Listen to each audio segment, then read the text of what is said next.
সাল্লাম আত্মীয় স্বজনের মাঝে বলেছিলেন, বাপ দাদা আত্মীয় স্বজন চাচা চাচি দেশবাসী খালা ফুফু সবাই জেনেছিল পৃথিবীতে সবচেয়ে ভদ্র নম্র সুন্দর মানুষ হচ্ছেন মুহাম্মদ সাল্লাল্লাহু আলাইহি সাল্লাম।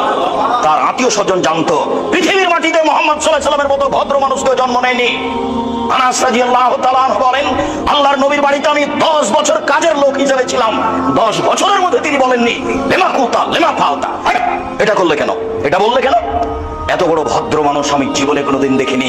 এই ভদ্র মানুষ সবার প্রিয় মানুষ, প্রিয় আত্মীয় স্বজনের কাছে বলেছিলেন আল্লাহ একজন, সপ্তম আকাশের উপরে আছে।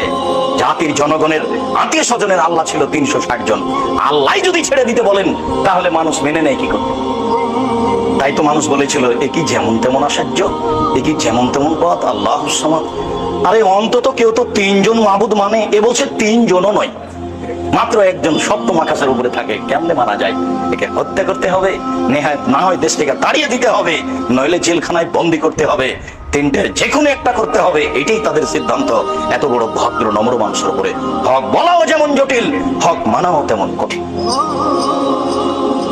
আবু হুরায়রা রাদিয়াল্লাহু তাআলা আনহু বলেন, রাসূল সাল্লাল্লাহু আলাইহি ওয়াসাল্লাম বলেছেন, ইয়াতি আলান নাসি জামানুন লা ইয়ালিন নাস মা খাজা মিনহু আমিনাল হালাল আমিনাল হারাম।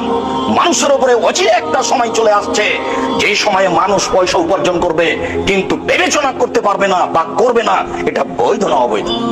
সেই সময় এখন মানুষ পয়সা উপার্জন করছে কিন্তু বিবেচনা করতে পারছে না বা করার চেষ্টা করছে না, এটা